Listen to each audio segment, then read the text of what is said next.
o que é diferente em Vera Lagoa é que ela não se coaduna com aquilo que se esperava dela.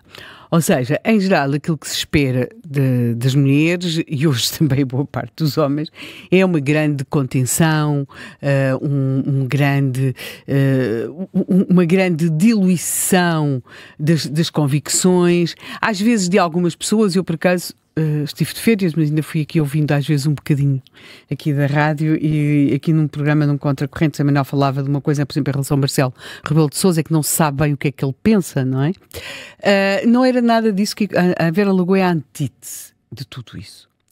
E, portanto, ela é uma mulher de convicções muito fortes, sabe-se perfeitamente o que ela pensa, e não apenas o que pensa sobre factos, e aí há que reconhecer-lhe uma grande intuição. No caso dos factos, ela, por exemplo, percebe, é claro que antes do 25 de Abril, percebe as questões do regime, da ditadura, tudo isso, e depois, após a Revolução, isso vai, quem ouvir aqui o podcast do Observador vai perceber isso, como ela muito rapidamente percebe como aqueles que eram os revolucionários de ontem e que tinham sido os seus amigos, as suas relações, as suas amizades, o seu amor, vão de alguma forma transformar-se nos ditadores daquele momento que parecia, quer dizer, que era de liberdade, mas que estava a caminhar muito rapidamente por uma ditadura. Ela percebe isso muito cedo, intui-o muito cedo, e sobretudo intui em relação, e começa por intuir, por exemplo, muito em relação aos militares, e portanto há ali uma intuição grande. Mas depois vemos isso também em relação a outra coisa. Ela, desde o início, que tem que tem dúvidas sobre as circunstâncias da morte de Sá Carneiro. Portanto, a morte de Sá Carneiro, é preciso lembrá-lo, foi comunicada ao país, e essa a tese que o Estado português vai manter durante vários anos, de que tinha sido um acidente, e de alguma forma questionar isso punha quem o fizesse no campo dos conspiranoicos, dos quase doidos varridos, e ela não tem qualquer receio a esse nível, não é? E, portanto, o jornal que ela dirige vai logo dar espaço, seja a textos, seja a algumas caricaturas muito mordazes, porque do Cid, não é? Ele faz a investigação, ele lê cartunista, mas faz... O Cid é o mais importante nessa altura, quer dizer, é o mais importante, é central nessa altura, não é? E o Cid era o cartunista do diabo, é um grande cartunista português, mas, enfim, muito, porque era, ao contrário da maior parte dos cartunistas, não era de esquerda, muito ostracizado, e tem um trabalho de investigação que é incrível, e as expressões que ele recebeu são incríveis. Eu devo dizer que houve, só deixa-me fazer este pequeno intervalo.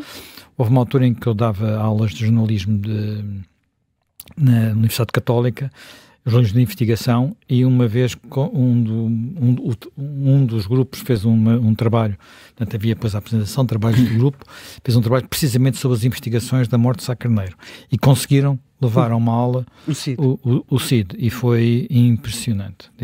Augusto Cid. Impressionante. Impressionante o que ele contou, sobretudo das pressões que recebeu, das ameaças que recebeu. Porque há muita gente que é ameaçada, processos que muita gente tem, é banalidade. Agora, coisas físicas, ameaçar a família, os filhos, é uma coisa muito diferente disso. Porque temos de entender, nós temos quase que uma ideia de que, uma vez acontecido o 25 de Abril, o país entrou numa normalidade democrática. O país não entrou em normalidade democrática, não apenas por causa das questões revolucionárias, mas também porque não era mesmo uma democracia. Não era. E, portanto, não havia esse pensamento. E havia situações de encobrimento, como é o caso das circunstâncias da morte de Sá Carneiro e todas as outras pessoas que estavam dentro daquele avião, e ela não tem qualquer receio.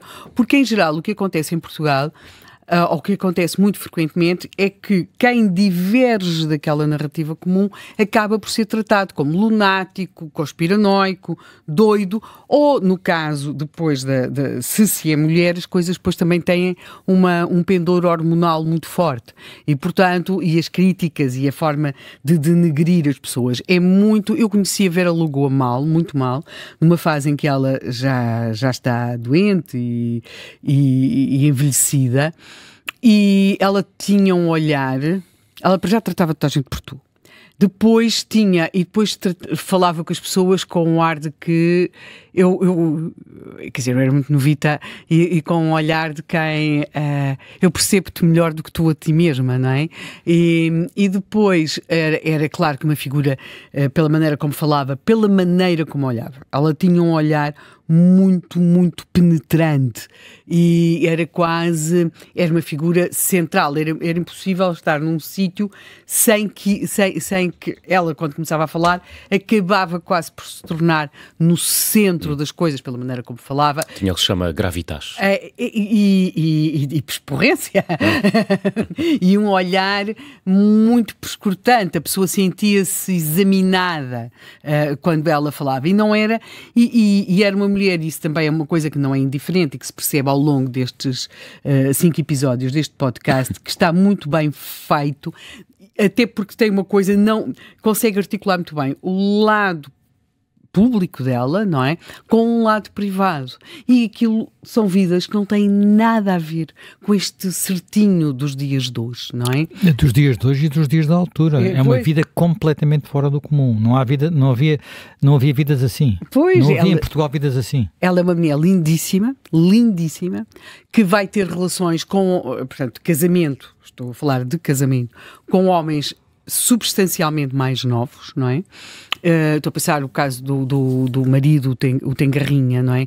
Que estava ligado ao Partido Comunista Português, é bastante mais novo do que ela e tudo o que isso implicou. O bastante mais novo é, no caso do Tengarrinha, 16 anos. 16 anos. Portanto, não é assim um bocadinho mais novo, é 16 anos. Sim, e portanto, e há alguém, mas ela nessa altura estava muito numa área política de oposição ao governo, é claro, ela nunca foi comunista, mas, e o Manuel Tengarrinha era, mas era esse o seu universo, e sabe-se como ela ajudava as pessoas, até porque ela vem de uma família, o pai dela é militar, tinha estado, olha, o pai dela, para ser mais, estava sempre no contra, não é? Portanto, esteve na República contra, e aliás ligado a setores muito, muito, muito radicais da República, depois esteve no contra durante o Estado Novo, e ela é como se tivesse, e tem uma grande preocupação em relação à memória do pai, uma espécie de procura de recuperação da memória do pai, e tem depois uma forma de escrever que é completamente, aquela crónica no Diário Popular que as pessoas tanto falam, as bisbilhotices eram muito vastas.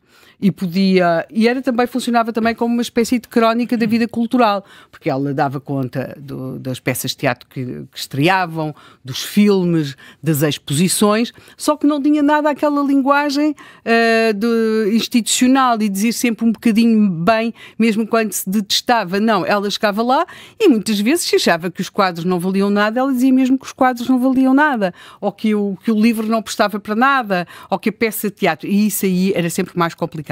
Porque o mundo do teatro é muito corporativo, não é? Pronto. Helena, não é um mundo do teatro. Não é um mundo do teatro, é um mundo da cultura. Uhum. Eu, enfim, nos meus muitos anos de responsabilidades editoriais em jornais, confrontei muitas vezes com situações em que, pedindo a pessoas para escreverem sobre um livro que não gostavam, um filme que não gostavam, uma peça de que não gostavam, elas diziam, não pode ser porque nós não podemos prejudicar os nossos atores, os nossos escritores, não pode ser, então faço-lhes uma entrevista. Portanto, o livro não presta, mas eu faço uma entrevista. Pronto, porque, quer dizer, os filmes portugueses tinham todos 5 estrelas, mesmo quando eram absolutamente impossíveis de ver. Pois. Portanto, e porquê? Bem, por uma parte porque o mundo é pequenino, não é? Sim, o mundo cultural português era pequenino. Mas depois porque havia esta ideia de que quem tem o poder de escrever, e é um poder muito importante, de escrever ou de dar a sua opinião publicamente, não pode prejudicar os seus. E os seus são este mundo. E quem alguma vez saiu disso, e houve pessoas que saíram, não foi ela a única, quem alguma vez saiu disso, muitas vezes foi completamente prescrito, e durante muito tempo. E ela tinha isso, ela dizia efetivamente o que pensava. Nota, estamos a falar de alguém, isso também é importante acrescentá-lo, que é uma autodidata, não é? Porque ela, em termos... Aliás, começa a escrever muito tarde nos jornais, não é? Aos 50 anos. Porque, tarde, pois, sim, para o padrão habitual, sim, não é? Porquê? Porque ela tem de começar a trabalhar muito cedo, porque, porque como era muito habitual na época, a mãe, pronto, era dona de casa, o pai teve uma carreira militar muitíssimo atribulada e, portanto, eles ficam praticamente sem rendimentos e ela tem de começar a trabalhar ali pelos seus 16 anos. Ela tem a 4ª classe. Portanto, ela é, sem dúvida, uma autodidata nesse sentido. Coisa que não era inédita muito na altura.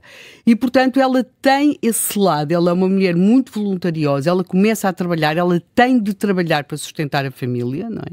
E, portanto, nesse sentido... são vidas, o Emanuel referia, são vidas que são vidas diferentes daquelas dos padrões que temos hoje. E a vida dela foi sempre muito diferente. Depois temos, claro, a sua estreia naquilo que são as emissões experimentais da RTP, na Feira Popular, que ficava então não no sítio que alguns de nós ainda recordam da Feira Popular em Entre Campos, mas estamos a falar da Feira Popular em Palhavã. Eu não vou fazer um spoiler, desculpa lá, Helena, mas a forma como ela é admitida na RTP para esse programa é absolutamente fabulosa. Não vou. Tem que ouvir, já não sei em qual dos episódios é para aí no 3º episódio, só vou erro. Admitida ou se demitida? Não, a se demitida já falámos dela aqui de manhã. Mas o admitida também já falaste dela aqui também, é muito interessante. Mas a forma como o descaramento da resposta que ela dá no momento da admissão é fabuloso. Vão ouvir, não é? Não faço, só digo... Porque era absolutamente verdade e evidente, só que ninguém tinha coragem para o dizer, não é? E ela teve. Porque ela, de facto, era a capacidade de dar essa resposta. Eu depois, confesso... Deixa-me só fazer um parênteses. Aplicar-se-ia bem o adjetivo. Era uma desbocada? Aquilo que nós popularmente dizemos desbocada. É mais no sentido mesmo de provocação. O desbocado é porque as coisas que podem ser verdade ou não ser verdade. E ela procurava sempre... Sim. Podia ser exagerada, exagerada, mas tudo aquilo tinha sempre base em coisas que ela sabia, ou conhecia, ou tinha visto. E tem uma grande...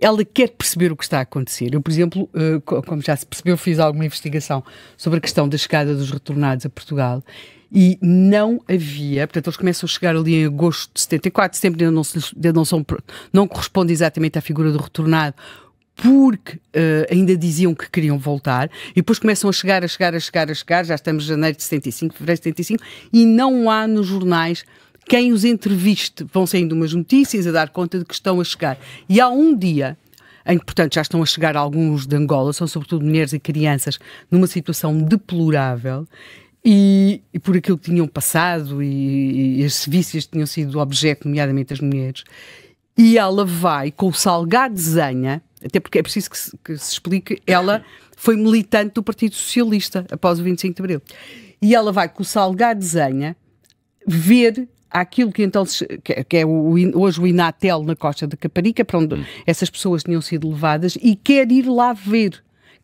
quer perguntar-lhes o que é que aconteceu, quer olhar para os olhos daquelas mulheres, para os olhos daquelas crianças e mostrar quem é que eles são. E vai com o Salgado Zenha, que também era uma figura muito em contracorrente dentro do Partido Socialista, e vão porque ela quer ver, ela quer dar voz e expressão àquelas pessoas. Portanto, isto implica o não estar, porque na altura quem falasse dos retornados naquele momento era alguém que estava feito com... Os jornais falavam de fazendeiros de chicote na mão, e nós olhamos para as fotografias e o que vemos são mulheres com uma cara...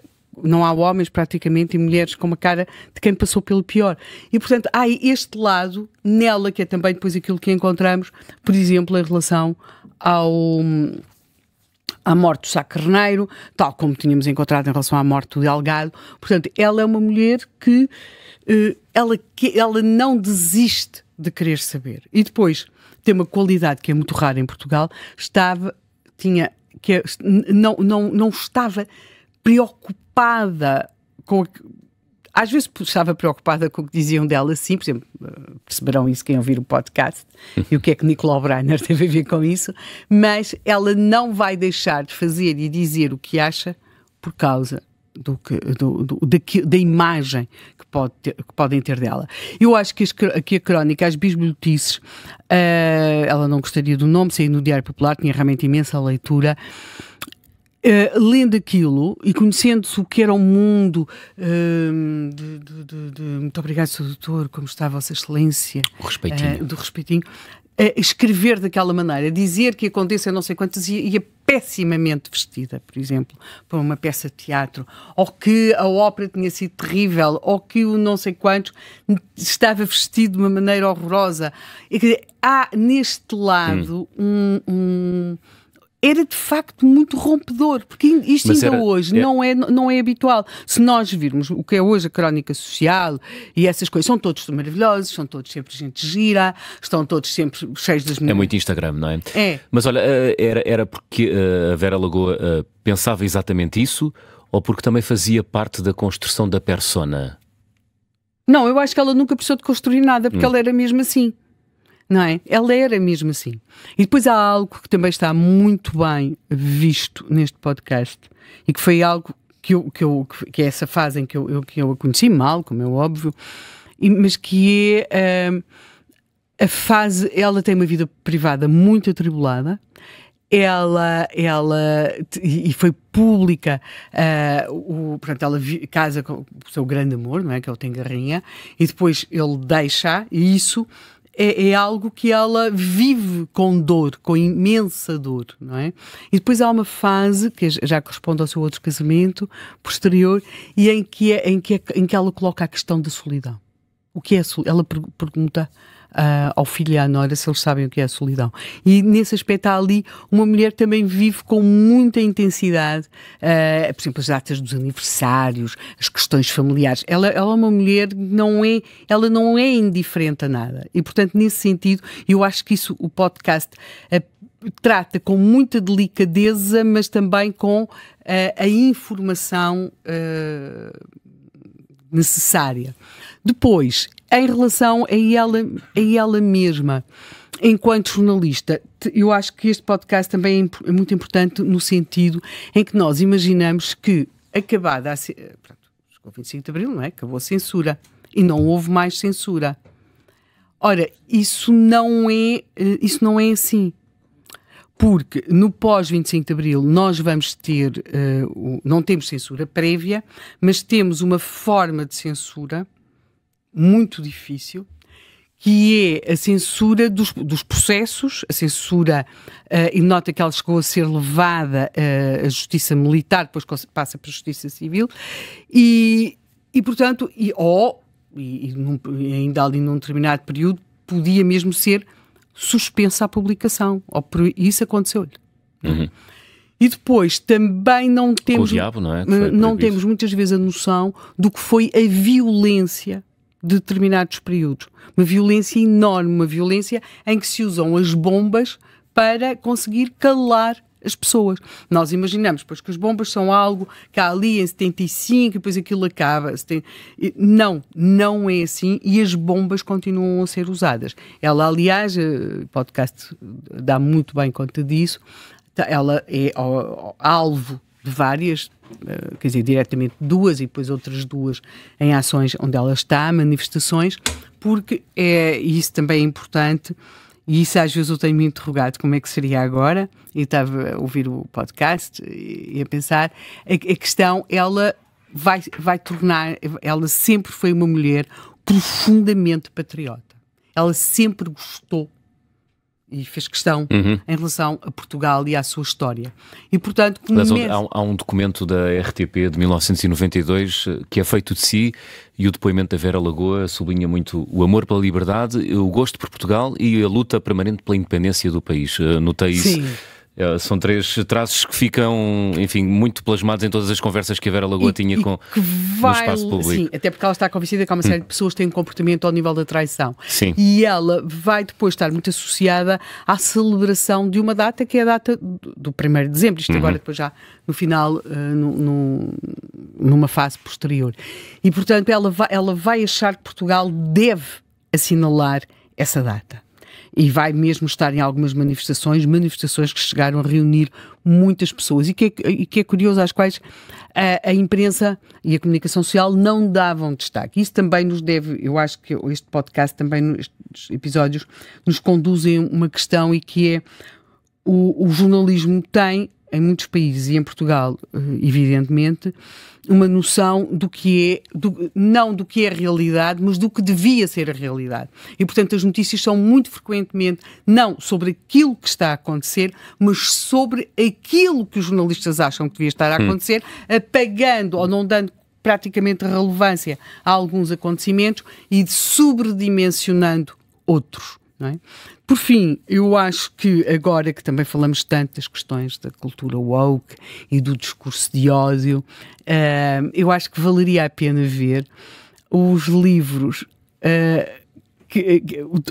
dois tipos de livros são diferentes. Uns que ela escreve, que eu acho que é espantoso, que é o Revolucionários, que eu conheci, porque ela tinha os conheci todos, todos, não é? E, portanto, ela chama a atenção para uma coisa que é particularmente evidente em muitas situações de mudança de regime, que é quem mais esteve com o regime anterior, quem mais viveu do jeitozinho, do favorzinho, da cunhazinha, do empenhozinho, no dia seguinte à Revolução vão tornar-se os mais ferozes defensores da nova situação e os maiores perseguidores daqueles mesmos a quem eles lambiam literalmente as botas na véspera. E, portanto, estes revolucionários que eu conheci, alguns vezes que ela gostava mesmo deles, não é? Há ali várias coisas a contar. E depois, o livro que o Vilhena, o da Gaiola Aberta, vai fazer sobre ela, que é, ela meteu a pata na poça, não é? E uma pessoa lê e pensa, bem, quer dizer, quando hoje se dizem que não se respeita, que não sei, então vão ver aquilo que se escreveu. E, portanto, eu acho que se aprende muito.